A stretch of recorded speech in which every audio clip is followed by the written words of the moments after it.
Hello friends, welcome back to my channel edu Gyan care. हमारी geography की series चल रही है और आज की इस वीडियो में हम क्लास 6 की ज्योग्राफी का 4th चैप्टर करेंगे, मैप्स के बारे में पढ़ेंगे। फ्रेंड्स, अगर पहली बार मेरी वीडियो पे आए हैं तो इसे सब्सक्राइब कर दें ताकि आगे आने वाले वीडियोज़ का नोटिफिकेशन आप लोगों को मिलता रहे। इससे पहले मैंने जो 3 चैप्टर करवाए हैं उसका लिंक मैं डिस्क्रिप्शन में दे दूंगी। आप लोग वहां से जाकर पहले के तमाम चैप्टर्स देख सकते हैं ताकि आप लोगों का ज्योग्राफी का एक बेस बन जाए और आगे आने वाले तमाम चैप्टर्स आप लोगों को बहुत ही ईजिली समझ में आ जाए। तो चलिए फ्रेंड्स, आज का चैप्टर शुरू करते हैं। हम मैप्स के बारे में पढ़ेंगे। क्लास 6 की ज्योग्राफी एनसीईआरटी का 4th चैप्टर। तो चलिए समझते हैं कि मैप्स होते क्या हैं। मैप्स जो होते हैं फ्रेंड्स, मैप एक तरह का रिप्रेजेंटेशन होता है, एक तरह का ड्राइंग होता है।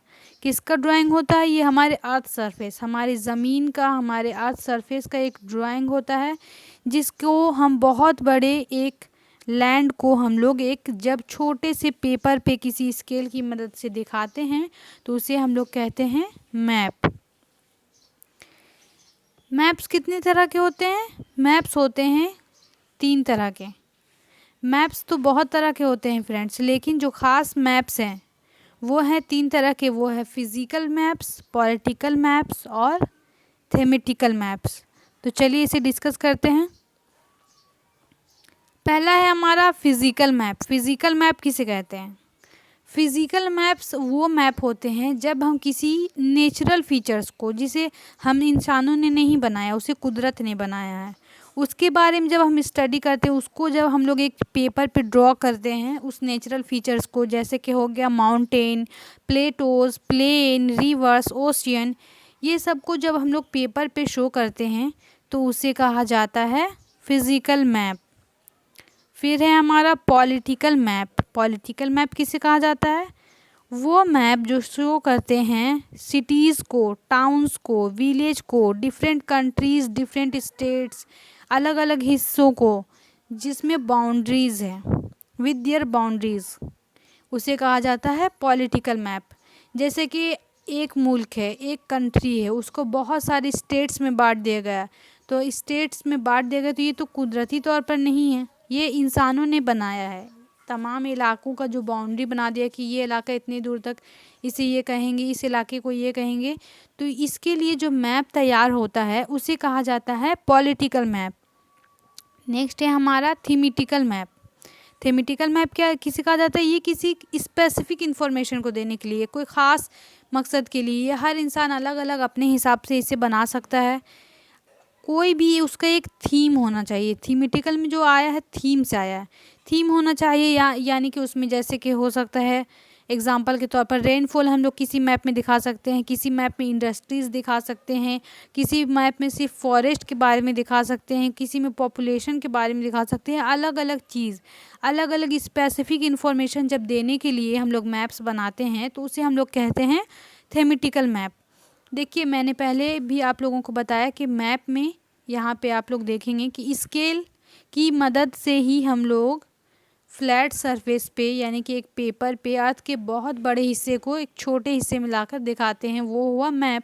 तो स्केल है इसमें सबसे इम्पोर्टेंट, तो वो हम लोग आगे पढ़ेंगे। पहले मैंने आप लोगों के लिए यहाँ पे सारे इमेज लाए हैं। देखिए, इंडिया का जो ये है फिज़िकल मैप। फिज़िकल मैप पे हम लोग क्या देखते हैं? कौन सी नदी कहाँ से गुजर रही है, कौन सा पहाड़ कहाँ पे है, कौन सा प्लेटो कहाँ पे है, ये सब कुछ हम लोग देखते हैं फिज़िकल मैप में। रिवर्स देखते हैं, माउंटेन पीक्स देखते हैं, जैसे कि यहाँ पे देख सकते हैं आप लोग, ये जो जितने भी ब्लू कलर से किए गए हैं ये है रिवर्स के मैप। और उसके बाद यहाँ पे शो किया गया है ये ट्रायंगल शेप में, इसे माउंटेन पीक की तरह हम लोग शो करते हैं, यानी कि जितने भी नेचुरल फीचर्स हम लोग शो करते हैं मैप में वो है फिज़िकल मैप। चलिए अब देख लेते हैं पॉलिटिकल मैप कैसे होते हैं। देखिए, इसमें हम लोग को क्या दिखाया गया है? तमाम स्टेट्स, यानी कि स्टेट्स के बाउंड्रीज़, मध्य प्रदेश, राजस्थान, यूपी, बिहार, झारखंड।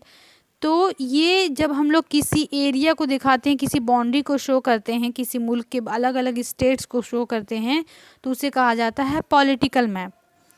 और है फिर हमारा, इसमें देखिए रेनफॉल दिखाया गया है, मतलब कौन सी जगह में कितनी बारिश हुई, कौन सी जगह में ज़्यादा बारिश हुई, कौन सी जगह में कम, ये किसी एक थीम यानी कि रेनफॉल को लेकर बनाया गया है। तो ये हो गया हमारा थीमेटिकल मैप। तो फ्रेंड्स चलिए आगे बढ़ते हैं। देखिए अब है कंपोनेंट्स ऑफ मैप। मैप की कौन कौन से कंपोनेंट्स है। तो मैप के 3 कंपोनेंट्स होते हैं, एक डिस्टेंस, दूसरा डायरेक्शन और तीसरा होता है सिंबल। डिस्टेंस बहुत ही इम्पॉर्टेंट कंपोनेंट है। देखिए हम लोग क्या करते हैं, डिस्टेंस जितना भी होता है लैंड का, किसी भी एरिया का, किसी भी लैंड का बहुत बड़ा जो पोर्शन होता है उसको हम लोग रिड्यूस करके, उसको रिडक्शन करके बहुत ही केयरफुली तरीके से उसे बिल्कुल रियल रहने देते हैं और उसे एक छोटे पेज पे, एक पेज पे उसे लाकर उसे रिप्रेजेंट कर देते हैं।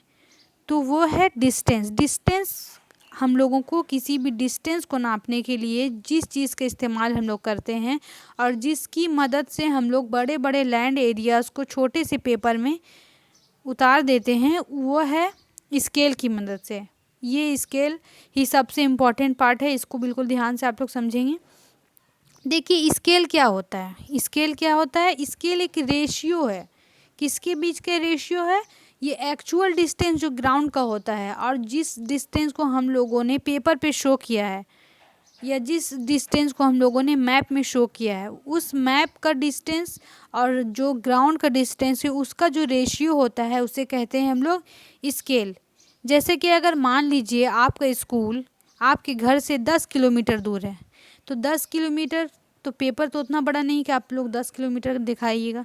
तो उसके लिए हम लोग क्या करते हैं, हम लोग उस चीज़ को बिल्कुल रियल रहकर उसे अपने पेपर पर उतारने के लिए हम लोग क्या कहते हैं, क्या करते हैं, हम लोग मान लेते हैं। जैसे कि अगर 10 किलोमीटर को आप लोग 2 सेंटीमीटर लिखे और 2 सेंटीमीटर लिखने के बाद आप लोगों ने 2 सेंटीमीटर के बाद आप लोगों ने स्केल दिखा दिया कि 2 सेंटीमीटर कितना को शो कर रहा है, 2 सेंटीमीटर 10 किलोमीटर को शो कर रहा है, यानी कि 1 सेंटीमीटर कितना को शो करेगा, 1 सेंटीमीटर 5 किलोमीटर को शो करेगा।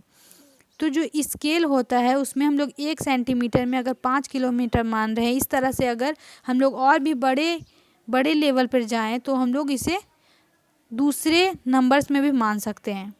मान लेंगे अगर किसी जगह में 20 किलोमीटर मानना है हम लोगों को, 500 किलोमीटर, जो भी मानना है हम लोग उसको बिल्कुल एक रेशियो में रखते हैं और वो रेशियो कभी घटता बढ़ता नहीं है। देखिए जैसे कि यहाँ पे माना गया है 10 किलोमीटर को मान लिया है यहाँ पे 2 सेंटीमीटर, तो अगर एक सेंटीमीटर है तो ये कितना हो जाएगा, 5 किलोमीटर हो जाएगा।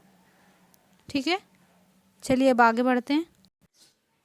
फ्रेंड्स देखिए अब हम लोग पढ़ते हैं स्केल भी जो होते हैं वो 2 तरह के होते हैं। 2 तरह के होते हैं, एक होता है स्मॉल स्केल मैप और दूसरा होता है लार्ज स्केल मैप। बिल्कुल इसे उल्टा करके आप लोग समझेंगे। देखिए स्मॉल स्केल जो मैप होता है ना वो लार्ज एरियाज़ के लिए बनाया जाता है। लार्ज एरिया जैसे कि हम लोगों को कॉन्टिनेंट दिखाना है, कंट्रीज़ दिखाना है, ओशियंस दिखाना है, तो उसके लिए हम लोग किसका इस्तेमाल करते हैं, उसके लिए हम लोग स्मॉल स्केल मैप का इस्तेमाल करते हैं। जैसे कि स्मॉल स्केल मैप में हम लोग क्या करते हैं, स्मॉल स्केल मैप में अगर 5 सेंटीमीटर हम लोग मैप पे शो कर रहे हैं तो वो रियल में कितना हुआ, 500 किलोमीटर। ये तो बहुत ज़्यादा डिस्टेंस, बहुत ज़्यादा लैंड एरिया हम लोग दिखा रहे हैं, तो उसे ही कहते हैं स्मॉल स्केल मैप, जिसमें हम लोग ज़मीन के, हमारे अर्थ के बहुत बड़े बड़े हिस्सों को दिखाते हैं, बहुत बड़े हिस्सों को शो करते हैं स्मॉल स्केल मैप में। इसका जो स्केल रहता है वो स्केल छोटा, जैसे कि 5 सेंटीमीटर है, लेकिन वो दिखा रहा है कितने बड़े एरिया को, 500 किलोमीटर एरिया को दिखा रहा है।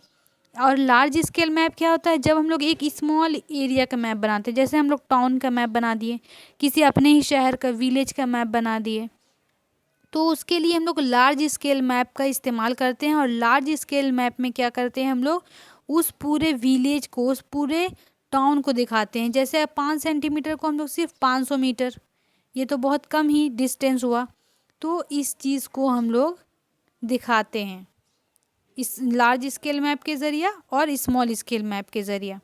लार्ज स्केल जो मैप्स होते हैं वो ज़्यादा इन्फॉर्मेशन दे पाते हैं। लार्ज स्केल मैप क्या करते हैं, ज़्यादा इन्फॉर्मेशन देते हैं और स्मॉल स्केल मैप, क्योंकि स्मॉल स्केल मैप मैंने आप लोगों को बताया बड़े बड़े कॉन्टिनेंट, तो उसमें हम लोग स्मॉल स्केल मैप में सिर्फ ये देख सकते हैं कि ये एरिया, ये कॉन्टिनेंट हो गया, ये एशिया हो गया, ये साउथ अमेरिका, ये नॉर्थ अमेरिका, इस तरह से हम लोग बड़ी बड़ी कंट्रीज़ को, बड़े बड़े कॉन्टिनेंट्स को देखते हैं स्मॉल स्केल मैप में। और लार्ज स्केल मैप में अगर हम लोग छोटे हिस्से का देखेंगे तो छोटे एरिया के, जैसे उस टाउन में क्या क्या हो रहा है, उस टाउन में कौन सी जगह कहाँ पे है, उस टाउन में कौन सा रास्ता कहाँ है, कौन सा रोड कहाँ है, तो ये सब कुछ देखते हैं हम लोग लार्ज स्केल मैप में। तो इसका जो बेसिक डिफरेंस है वो ये है कि स्मॉल स्केल मैप में हम लोग लार्ज एरियाज़ का देखते हैं और लार्ज स्केल मैप में हम लोग स्मॉल एरिया का देखते हैं। और लार्ज स्केल मैप जो होते हैं वो ज़्यादा इन्फॉर्मेशन देते हैं, स्मॉल स्केल मैप कम इन्फॉर्मेशन देते हैं। चलिए, हम लोग का नेक्स्ट कंपोनेंट है डायरेक्शन। पहला कंपोनेंट था डिस्टेंस। डिस्टेंस में हम लोगों ने पढ़ा स्केल के बारे में, लार्ज स्केल और स्मॉल स्केल मैप के बारे में। अब है हमारा पॉइंट डायरेक्शन। तो डायरेक्शन किसे कहते हैं? देखिए, डायरेक्शन अगर हमें पता नहीं होगा तो मैप को हम लोग समझ नहीं पाएंगे, इसलिए ये भी बहुत इंपॉर्टेंट कंपोनेंट है। और हमारा 4 मेजर जो डायरेक्शन है वो है नॉर्थ, साउथ, ईस्ट, वेस्ट, और इसे ही क्या कहा जाता है? कार्डिनल पॉइंट्स कहा जाता है। इसके अलावा भी जो इंटरमीडिएट डायरेक्शन है वो है north east, north west, south east और साउथ वेस्ट। तो जो मैप्स में अगर हम लोगों को डायरेक्शन पता नहीं होता, इसलिए देखिए हमारे जब भी अगर आप किसी मैप को देखेंगे तो उसके अपर कॉर्नर में एक लेटर एन लिखा हुआ रहता है। उस एरो देखकर क्या लिखा हुआ रहता है? राइट कॉर्नर में एन लिखा रहता है। तो ये नॉर्थ डायरेक्शन को शो करता है। और जब हम लोगों को नॉर्थ डायरेक्शन पता चल जाएगा ना, तो हम लोग बाकी तमाम डायरेक्शन भी आराम से पता कर सकते हैं। कैसे पता कर सकते हैं? जब भी हम लोगों का जो चेहरा है नॉर्थ की तरफ होगा, अगर हम लोग इसको खुद पे भी ट्राई कर सकते हैं कि अगर नॉर्थ की तरफ हमारा फेस है, अगर हम नॉर्थ को फेस कर रहे हैं, तो जो हमारा राइट हैंड होगा, हमारा राइट हैंड ईस्ट दिखाएगा। और हमारा राइट हैंड ईस्ट दिखाएगा तो फिर हम लोग बाकी डायरेक्शन का भी पता कर सकते हैं। देखिए, इसे आप लोग इसके ज़रिए समझ सकते हैं। ये है हमारा डायरेक्शन। तो डायरेक्शन में हमारा नॉर्थ क्या होगा? हमेशा ऊपर होगा, और नॉर्थ ऊपर होगा तो साउथ क्या होगा? नीचे होगा। हमारा राइट हैंड जब ईस्ट शो करेगा तो जो हमारा लेफ्ट हैंड है वो क्या शो करेगा? वेस्ट शो करेगा। तो इस तरह से ये मेन 4 डायरेक्शन है, नॉर्थ, साउथ, ईस्ट और वेस्ट। और इसी के बीच से जो डायरेक्शन निकलते हैं, जैसे नॉर्थ ईस्ट के बीच में नॉर्थ ईस्ट, और नॉर्थ वेस्ट के बीच में north west direction, south west के बीच में साउथ वेस्ट डायरेक्शन, और साउथ ईस्ट के बीच में साउथ ईस्ट डायरेक्शन। तो इस तरह से आप लोग इसे समझ सकते हैं। अब डायरेक्शन समझने के लिए हम लोग किसका इस्तेमाल करते हैं? कंपास का इस्तेमाल करते हैं। तो हम लोग जब भी किसी जगह पे जाएंगे तो हम लोगों के पास ये क्या है? ये कंपास। अगर कंपास रहेगा तो कंपास क्या करता है फ्रेंड्स? कंपास हमेशा नॉर्थ और साउथ डायरेक्शन को ही शो करता है, क्योंकि कंपास में एक मैग्नेट लगा रहता है। और हमारा अर्थ क्या? एक मैग्नेटिक है। हमारा अर्थ हर चीज़ को अपनी तरफ खींचता है। तो हमारा अर्थ में जो नॉर्थ पोल और साउथ पोल है वो दोनों मिलकर एक मैग्नेटिक पावर पैदा करते हैं। तो जितने भी हमारे अर्थ पे मैग्नेट है वो क्या उसी तरह से नॉर्थ और साउथ डायरेक्शन को शो करते हैं। तो जो कंपास रहता है उसमें भी जो मैग्नेट लगा रहता है वो हमेशा नॉर्थ और साउथ डायरेक्शन को शो करता है। और इस तरह से हम लोग डायरेक्शन को पता कर सकते हैं। चलिए फ्रेंड्स, अब नेक्स्ट पेज पे चलते हैं। नेक्स्ट जो कंपोनेंट है तीसरा नंबर का वो है सिंबल। सिंबल क्या होता है? देखिए, हमारे लिए तो ये पॉसिबल नहीं है कि हम एक छोटे से पेपर पे ही सारा कुछ शो कर दे, ब्रिज दिखा दे, पूरा ब्रिज का नक्शा बनाए, ट्रीज़ का नक्शा बनाए, रेलवे लाइंस पूरे इतनी लंबी लंबी बनाए, टेम्पल्स बनाए, पोस्ट ऑफिस। तो इसके लिए हम लोग क्या करते हैं? हम लोग अपने आसानी के लिए बहुत सारे सिम्बल्स बना लिए हैं हम लोगों ने, ताकि ये बस सिंबल देखना है और हम लोग समझ जाएंगे। अगर किसी मैप में हम लोग सिंबल देखें तो सिंबल देख के ही समझ जाएं कि ओ यहाँ पे क्या है? रेलवे लाइन है, यहाँ पे ट्रीज़ है, यहाँ टेम्पल है, यहाँ पोस्ट ऑफिस है। तो जब हम लोगों को बहुत सारी इन्फॉर्मेशन एक लिमिटेड स्पेस में एक छोटे से पेपर पे दिखाना होता है तो हम लोग सिंबल का इस्तेमाल करके उसे बहुत ही आसानी के साथ दिखा सकते हैं। अगर हम लोग किसी एरिया का लैंग्वेज नहीं जानते हैं और वहाँ पे हम लोग कैसे पता करेंगे कि कौन सी जगह कहाँ पे है। तो हम लोगों के पास अगर मैप होगा और हम लोगों को अगर उसका सिंबल पढ़ना जानेंगे, इस सिंबल का मतलब जानेंगे, तो हम लोग बहुत ही आसानी से वहाँ पे जाके अपनी लोकेशन पे पहुँच सकते हैं। मैप का एक ऐसा नहीं होता कि इस इलाके में अलग उस मैप का सिंबल है, दूसरे इलाके में जाएंगे तो उसका सिंबल बदल जाएगा, ऐसा नहीं होता। इसे यूनिवर्सली एक्सेप्ट किया गया है, एक ही लैंग्वेज है, जहाँ भी जाएंगे हम लोगों को इसी सिंबल के ज़रिए हम लोग वहाँ पे उस चीज़ को समझ सकते हैं।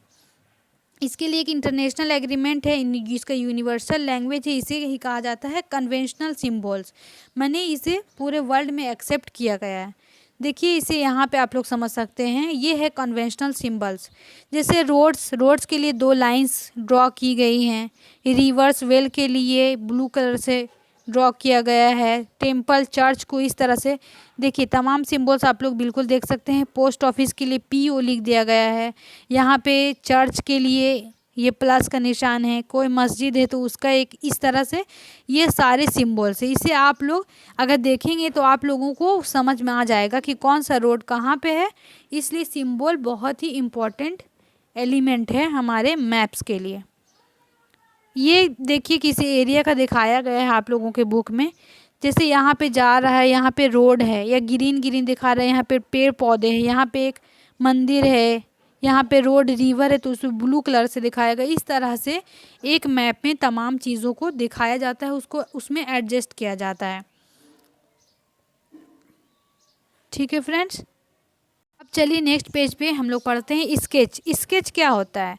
स्केच भी एक तरह का ड्राइंग होता है, लेकिन ये क्या होता है, रफ ड्राइंग होता है स्केच। और इसमें स्केल की ज़रूरत नहीं पड़ती है। इसमें स्केल के ज़रिए हम लोग नहीं बताते कि 5 सेंटीमीटर 5 किलोमीटर शो कर, इस तरह से नहीं।